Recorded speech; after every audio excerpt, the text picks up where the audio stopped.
Okay, so it's time for me to do a little bit of a change. So that's what this video is about, is changing your beard style. And it's the same, changing your hairstyle. Every so often you're like, yeah, I want to try something a little bit different, shorter, different cut, different product, whatever. Same thing on the beard. I basically had the same shape of beard the entire time that I've been growing it out. It's pretty much the shape of beard that I had the last time that I grew it out, even longer than this. It looks good. I grow it well. I get a lot of compliments on it, but I just want to try something a little bit different. So I'm headed up to the barbershop. The only person in the world at this moment that I trust to work on my beard in a substantial manner like this is Charles at Stay Sharp Barbershop. So we're headed up there, and the video will cut off here in a minute, and we come back on. We're gonna talk a little bit about, once I show him what I want to do, I'm gonna let him talk a little bit about how he's gonna do that, and then we'll go like hyperlapse, because how boring would that be, a video watching the entire beard trim. But we'll go hyperlapse and just let him reshape everything, and we'll see what it looks like when he's done. So hold on. I consulted with my good friend here, my buddy Matt. He says he wants to change the shape of the beard. He doesn't like it too long right now because it's fanning out like a fan, like an umbrella or whatever you want to call it. And so we're trying to taper it in some and bring it to more to a not to a point, but we're just going to taper it inside and crop it down some. Yeah, more to a V, but not like a pointy V, like a ZZ Top V. It's gonna still fit the contour of his face. We're also gonna take his fade up higher. We're not gonna have this hangover like this, which is basically the true skills of a barber. But he's going for a more of a blunter cut, but it's not gonna be go all the way up here and park it. I don't like all that. We're still gonna do some blending because that's the way I do it. But anyways, we're gonna get this taken care of. Thank you very much for your time.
Okay. Take a look at the difference. Charles has done one side much closer to the pictures that I showed him, just basically a lot tighter down the side of the face and on the jawline, but still leaving a little bit of length. So he's done this side and not this side. Take a look at the difference. So I'm super pleased with the results. I don't know if you have anything you want to add before we...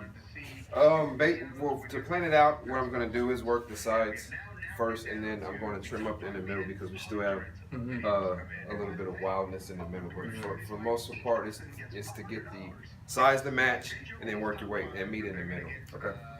So we'll finish up at the house once we're done and all styled up.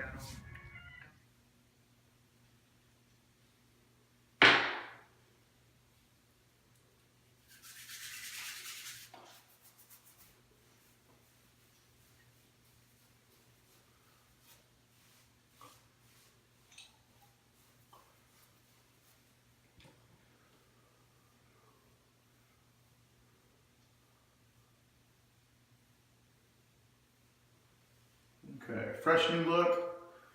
And what I wanted to do was keep most of the length Didn't want to necessarily go shorter, but I wanted to get something just a little bit sharper. One of the things that happens with the last time that I grew out the beard and this time that I grew out the beard, that as it gets longer, it gets wider, okay? It's just not the look that I like. So every time we get the trim, he brings the sides in and we're pretty much letting it grow down like a big long tube, if you will. But every single time, within a couple days, I get home, 2, 3, 4 days later, as it grows wider too, and I get this weird bulb shape. Just didn't dig it. So we brought the edges in a bunch, okay? Brought the sides in, still kind of following the contours of the jawline, all that, but just bringing it to kind of just a much more tapered look, okay? So not a major change conceptually, okay? But it actually looks much different. So I'm super happy with it. And all I did was finish up after I did the shower, just a little bit of beard balm and combed it out. So anyway, if you're gonna change styles on your beard and you have someone that you trust to do that, the thing that helped him the most was having pictures for him to go by, just like a hairstyle. This is what I'm shooting for, and then he was able to work with the shape of my face and the pictures that I gave him and come to this. So anyway, if you have any questions on that kind of thing, post down in the comments, please subscribe, hope it helps.